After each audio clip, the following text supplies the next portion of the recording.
Hi, My name is Tracey, and my name is Lynn.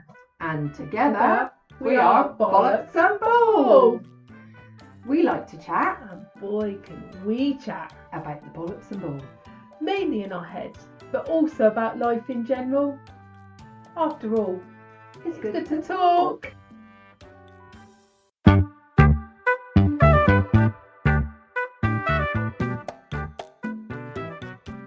We are ready, Eddie.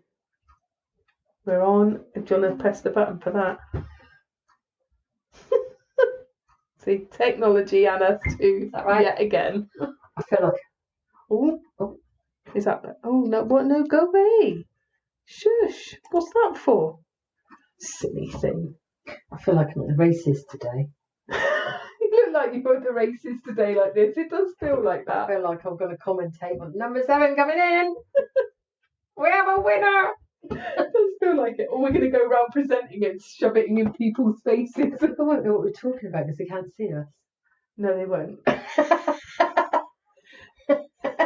So as a heads up, we're holding our mics today in the vain hope that it will make a difference because the sound quality's been a bit weird. So we thought we do it. But yes, Tracey looks like she's just about to go. I do. I feel like I'm a racing commentator. I can't talk that fast, I don't think. No.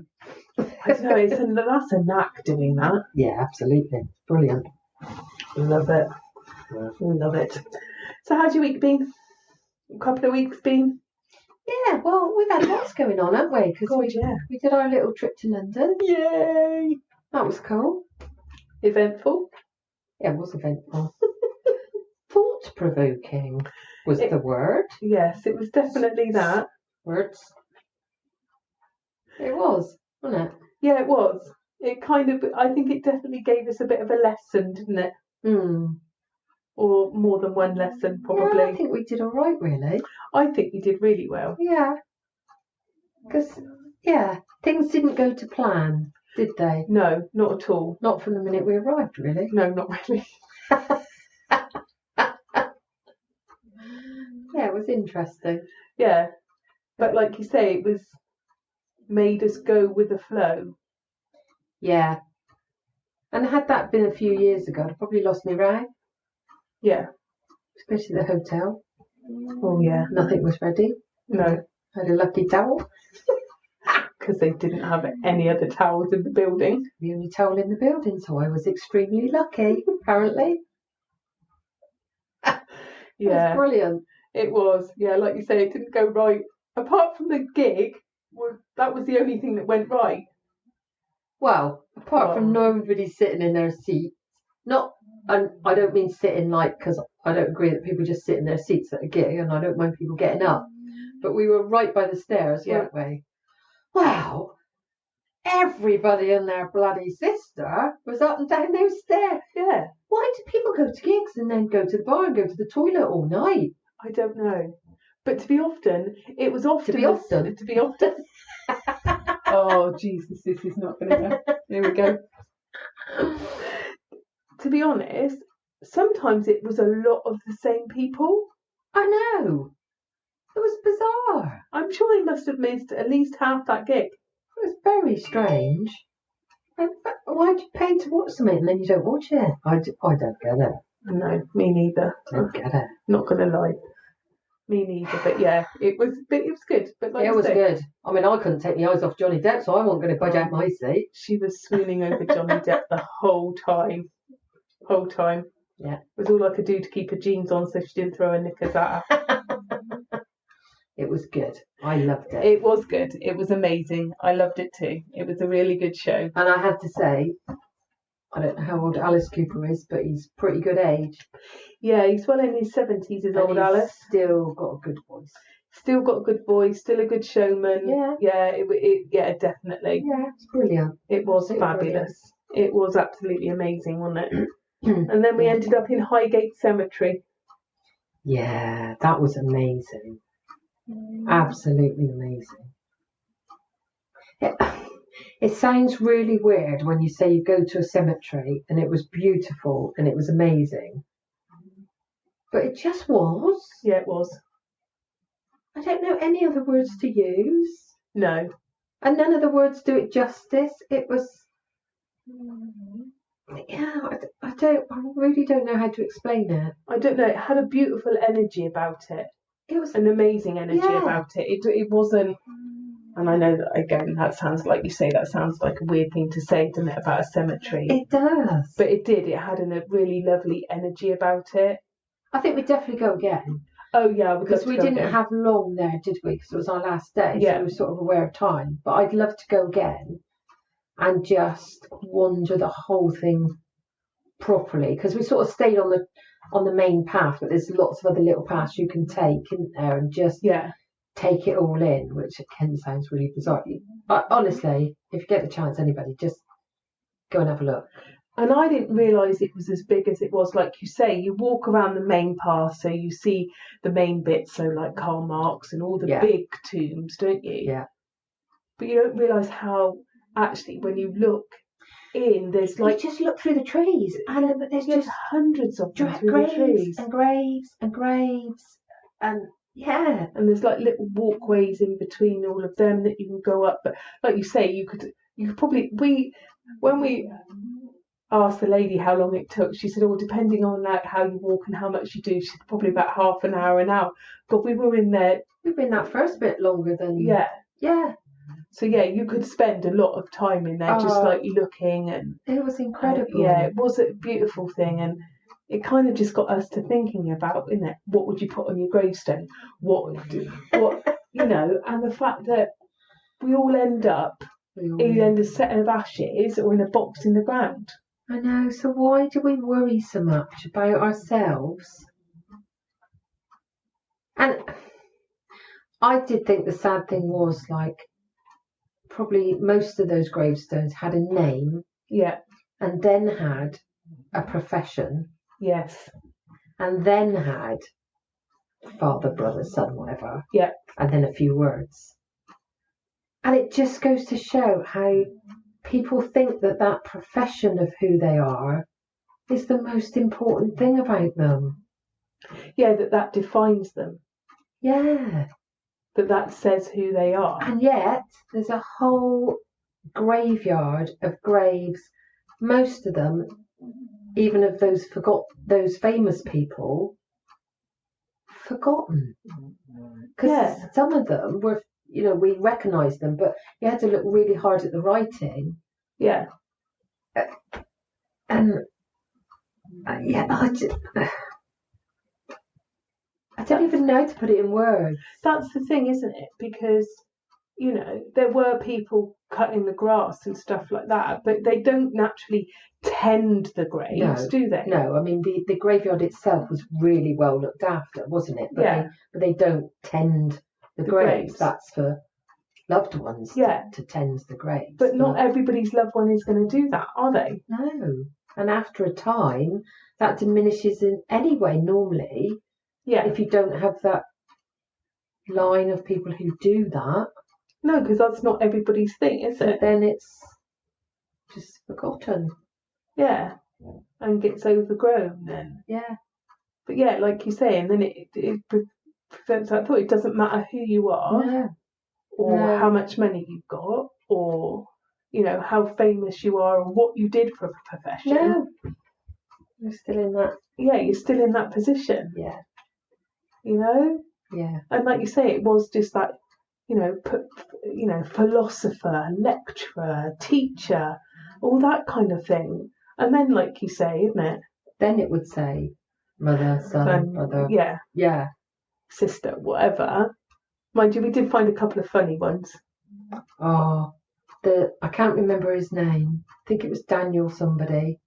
And all it said on his grave, this was my favourite, all it said on his gravestone was his name, and then it said, International Man of Mystery.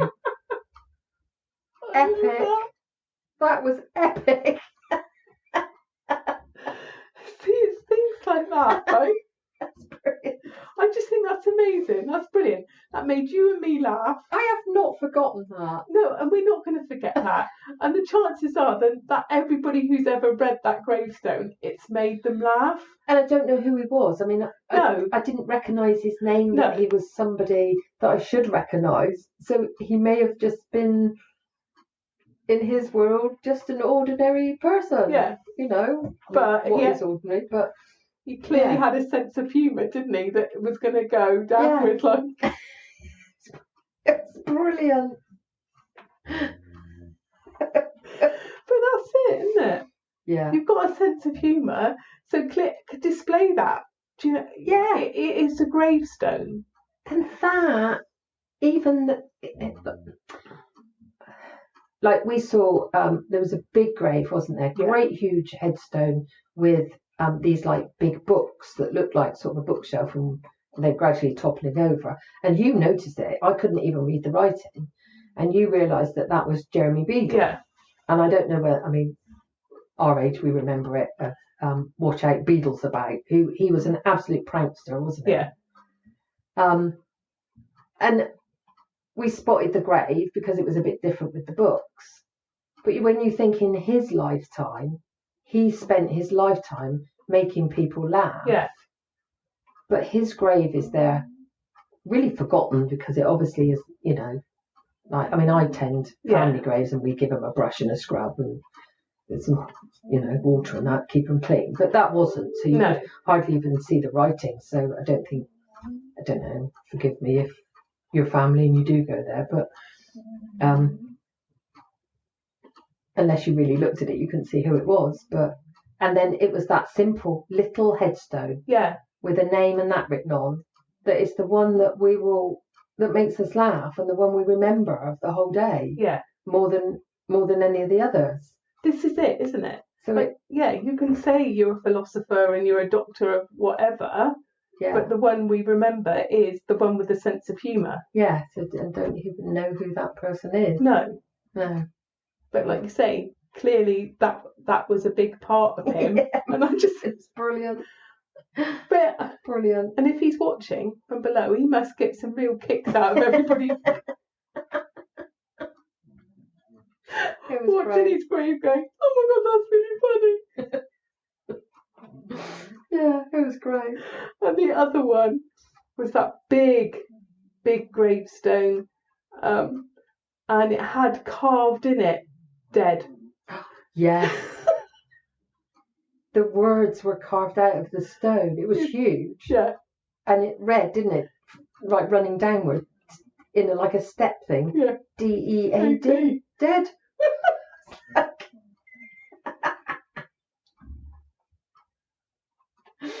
Oh God, it's brilliant.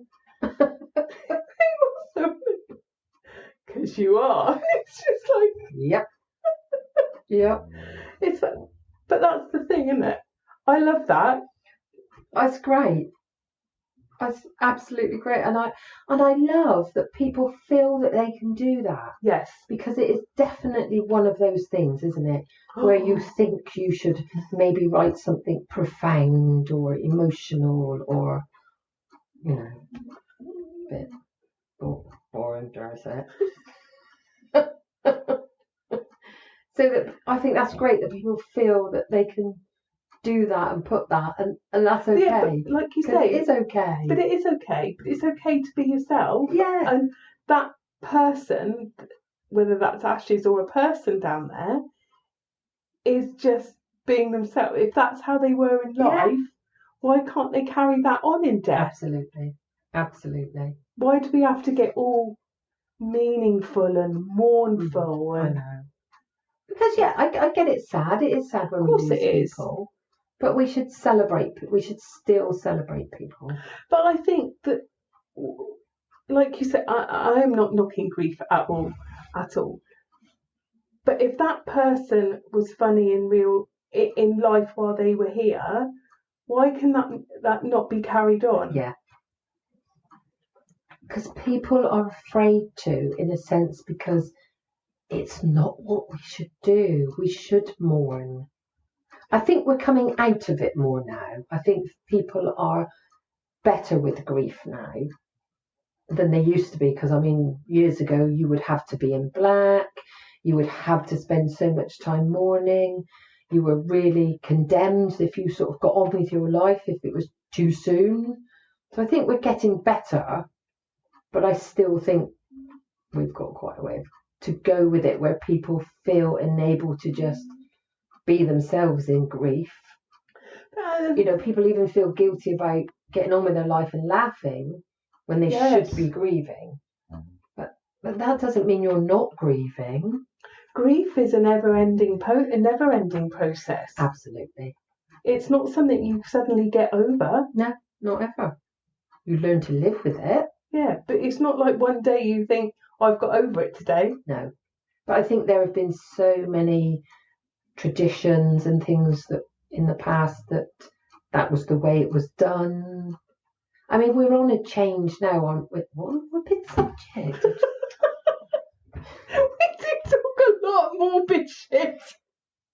But we're on the change now, aren't we, with like things like pure cremations? Yes. Because I think, and people are beginning to have pure cremations, but I think people were afraid to do that because it wasn't the done thing. It wasn't the norm, whatever the norm is, so it's all about changing, isn't it? I think it is. Yeah.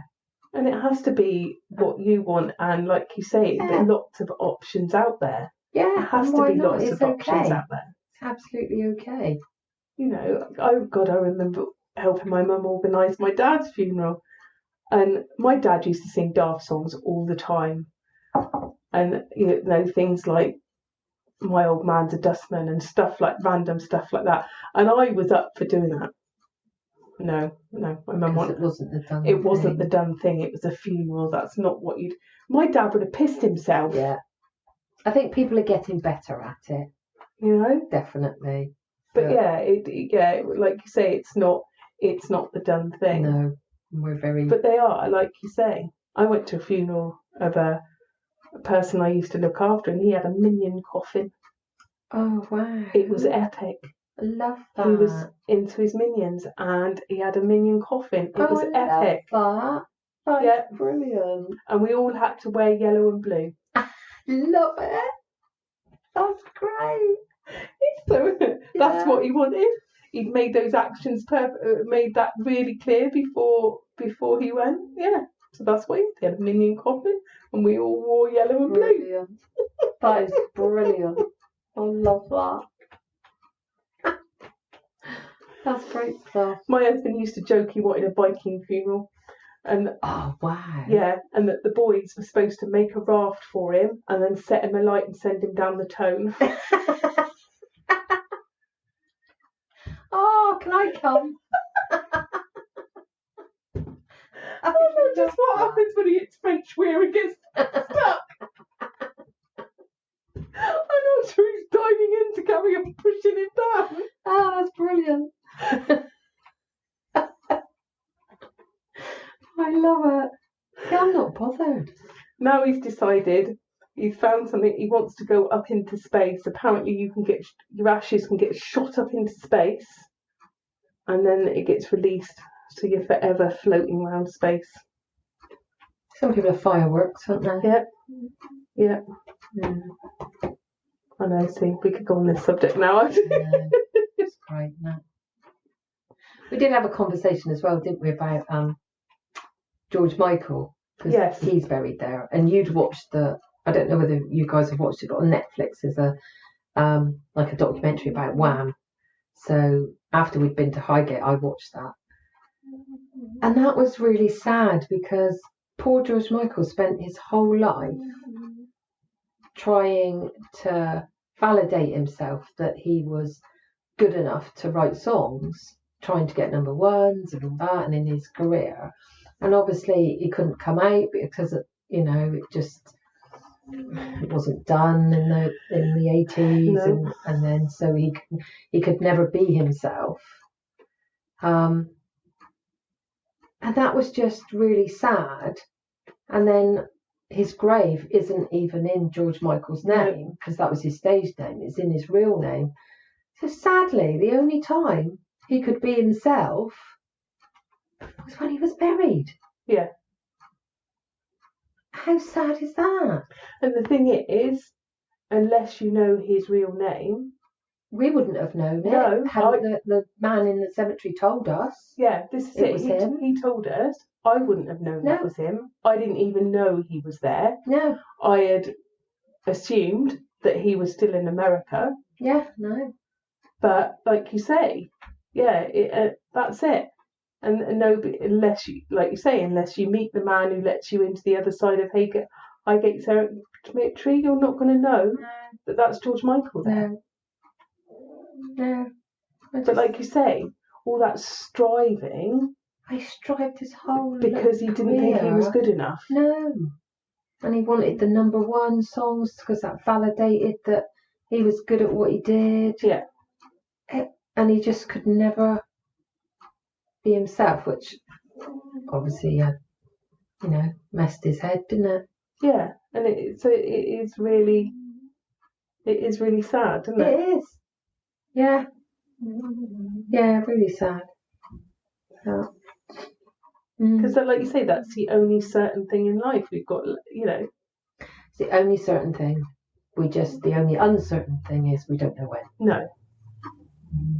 And that's the crazy bit. But it did make us think, didn't it? You do have to just be yourself. Yeah. You do just have to live your life. Otherwise, you're wasting those times. What is it? We found out not so long. We've got 4,000 weeks in this. On average. That's crazy. On average, we've got 4,000 weeks on this planet. We've got to think. Nearer half of that we spend asleep for a start. Yeah, that's true. Well, at least a third of that we spend asleep. Mine might be flipping less than that. She doesn't sleep much. No. So I'm getting as many bloody weeks out of this as I sodding well can. But so that you think of that logically, that's not much, is it? So why do we worry about what every bugger else thinks about us? And why do we worry about what we do? We just have to live this life. As us. Yeah. And we've made a big thing about that this week. Because I think it's really true. Yeah. We'd had a conversation, hadn't we, on Sunday, and then a friend of mine, Kathy, I mentioned your name, probably shouldn't have done, sent me a beautiful poem. Or it wasn't a poem, it was an extract that Marianne Williamson had done so it was taken as a reflection from the Course in Miracles. All right. Which I looked up on Audible to get the book in the Course of Miracles. 49 hours. I thought, I'm going. Wow. I'm not doing that. That's It's fine. Reading. Yeah. Or big listening. It's a lot of listening. Put your videos on for that one. I'm thinking, no. Heavy. Yeah. Thought, no, I'll skip that one then. Like to get a little immersed sometimes, but heavy. Yeah, and like you say, I'm all for learning. I love learning, but I'm not spending 50 hours of my life doing that. I can find extracts somewhere. Anyway, I digress. But it was that about, why do we think we shouldn't be fabulous or talented or out there? Why do we think we shouldn't do that? Actually, who are we to think that we shouldn't do that? Who are we to think that we shouldn't shine our light? Absolutely. That everybody's got that light within them to shine. Yeah. Everybody. It's not just given to a chosen few that happen to be famous or stuff like that. The thing. It's in all of us. We've all got it. Yeah. We just got to allow ourselves to let it free. Let it out. Yeah. Just be it. And like you say, accept that light is in all of us and we're allowed to shine that.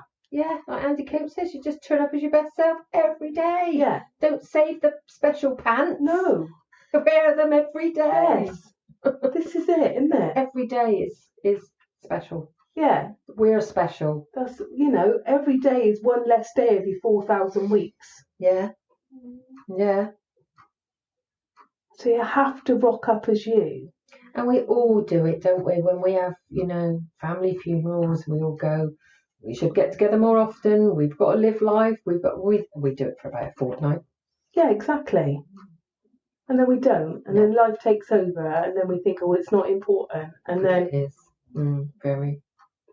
Like you say, just rocking up as us. Shining as us. Thinking that what you've got to offer the world is just as relevant to, flipping multi-millionaire megastars. You know, they're all just as relevant. We all give something to this world. That's why we're all here. Yeah. Sometimes it might be big stuff, sometimes it might be little stuff. But remember, it's the little stuff that's the big stuff. So there is no difference. Like you say, that smile in the street you might have given somebody today might have made a massive difference to somebody today. Might save their life. You don't know. No. Because we don't know. And that's the thing, I think, and we've had this conversation, especially for me, you almost need that validation that you are helping. Yeah. People do. Don't you? So like you say, George Michael needed that validation of the number ones to prove that he was good enough to write songs and to be famous. Yeah. And to prove to himself that he was good enough as he was, even though he wasn't being his real self. But we can validate ourselves. We don't need other people and we don't need other things to do that. No. We just know within us that we make a difference to this world in whatever way it is every single day that we're on it. That should be enough. Yeah. The fact that we wake up and walk this earth every day should be enough for us to know and validate ourselves that we're important to be here. But so often people don't see that. No, they don't. And sometimes, yeah, it's just made me think of something else. So my good friend, who's a full-time wheelchair user, thinks that he's not worth being on this planet because he can't do things that everybody else does, and he has no capacity, despite my best efforts, to see that he has changed people's lives and how people view themselves and view their lives because of what he does. Because he rocks up and he tries every single day. He proved them wrong when he left hospital about what he could do now and what he can do. And he continues to prove people wrong. Yet he doesn't think he's worth anything or made a difference to anybody else's life. And yet you talk about him all the time. Yeah. And obviously I would presume other people do. So he is making a difference. Yeah, exactly to that. People. But exactly that. But he doesn't see that. I remember having a conversation with somebody else that used to care for him, and they said he doesn't know how much of a difference he's made to my life, how much that I can go and do things, because I can see what he's done and the determination and willpower to do things for himself. He said has made a difference to this other person. And that is the biggest thing that we do have to remember, because we don't need somebody to pat us on the back and go, well done. No. Just giving that, like you said, just giving that smile to somebody could just have been the thing that made the difference today to them. Yeah. That they won't forget. They won't necessarily know who you are. No. And you will never know that you made a difference. But you can guarantee you will be making a difference. That's it, isn't it? Yeah. Even if you're having a grumpy shit day and you're having a right old bumble and a moan, you're going to make the difference to somebody else's life to go, flipping how miserable I'll get. I'm not going to be miserable today and have a day like that. But that's it, isn't it? So you've made a difference. Yeah. Yeah, even in your worst moments. Absolutely. You can make a difference. Absolutely. Can't you? Like you say, even if you're in that funk, you can still make that difference. Yeah. But actually make that difference and just carry on. Not just be yourself. Yeah. And be okay with being yourself. Oh my God, I just get so passionate about it.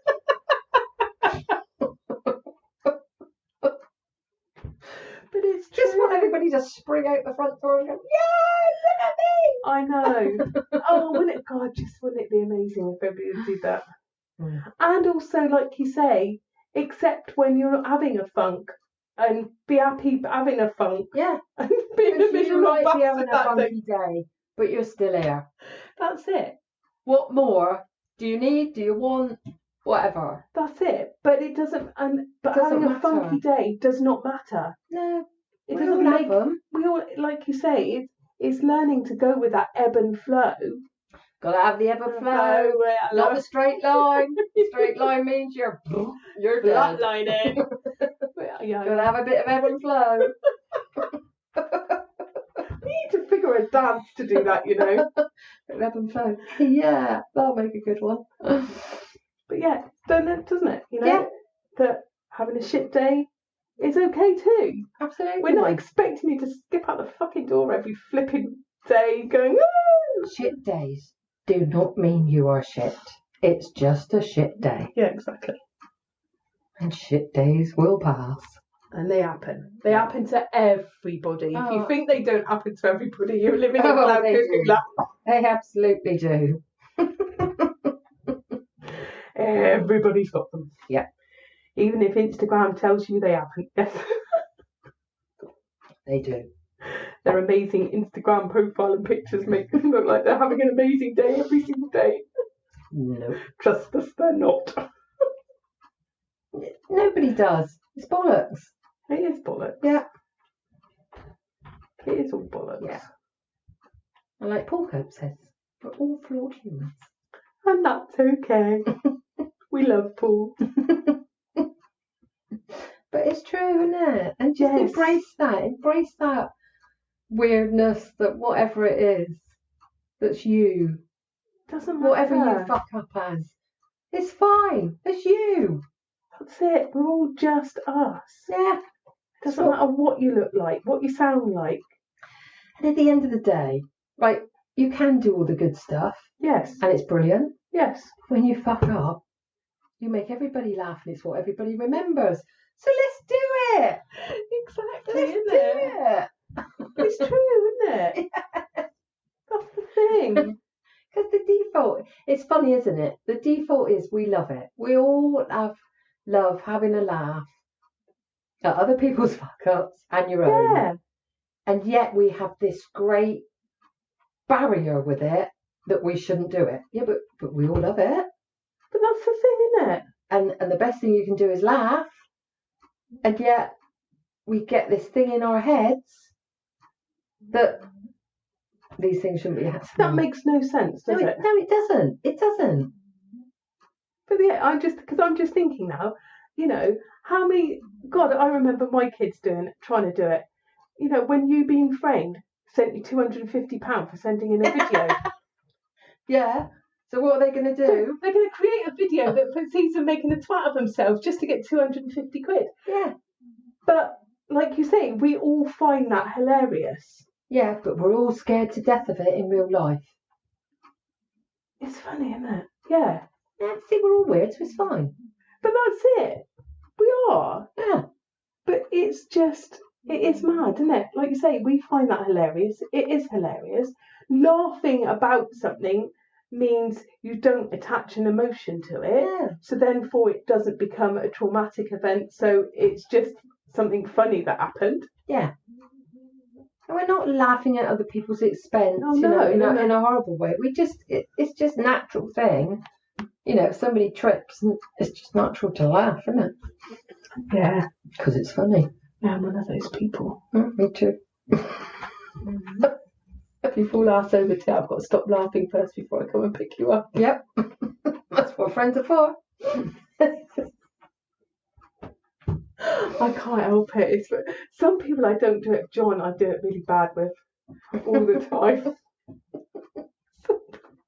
I remember doing it with my dad once. Random thing. I borrowed his car, so I must have been like 17, 18. And he wanted the car keys back. I lobbed the car keys back from the car to our front door. And I smacked him straight on the end of the car. Ow! That would have hurt. He did not find that amusing. It was so bloody hurt. That was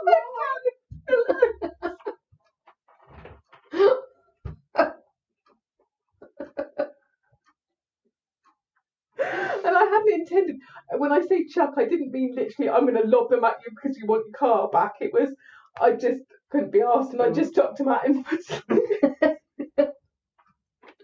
Love it. I know. It's fine. That's it. It is fine. It is. And he didn't cause him any long-term damage. It is. We all love a good fuck up. That's it, isn't it? It's life. It is. It's what happens. Yeah. And that when you can accept that, you don't attach anything, like you said, you don't attach all the emotions to it that can then sit with you forever. Yeah. Because we've all done something, haven't we, at some stage where we've messed up and you don't forget it.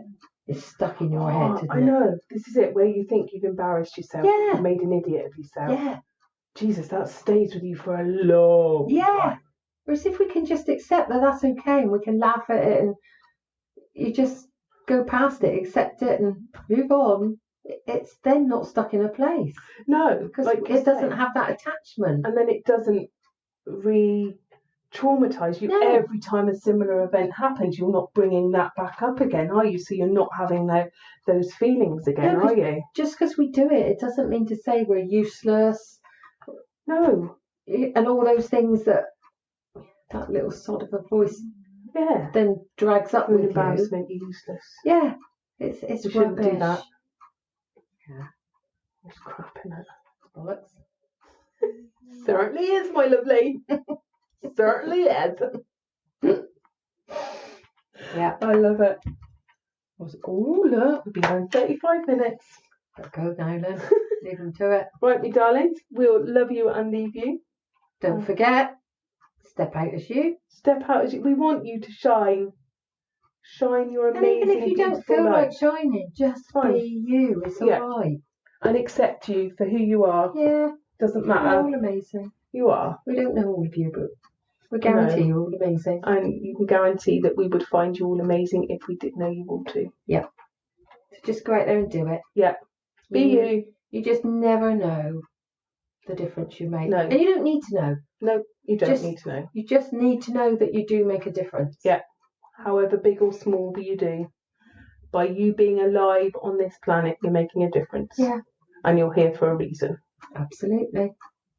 So yeah, go and have an amazing rest of your day. We will. Yeah, we will. We'll see you soon. See you soon. Bye. Tatty-hoo. So much for listening to Chatting Bollocks and Bull with Lynne and Tracey. If you would like to see or hear more of us, you can find us on Facebook, Instagram, TikTok, or of course by subscribing to the podcast. If you share this podcast with others, you will make two old birds very happy.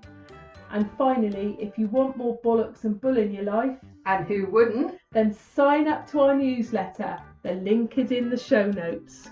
That's all, folks. Love ya!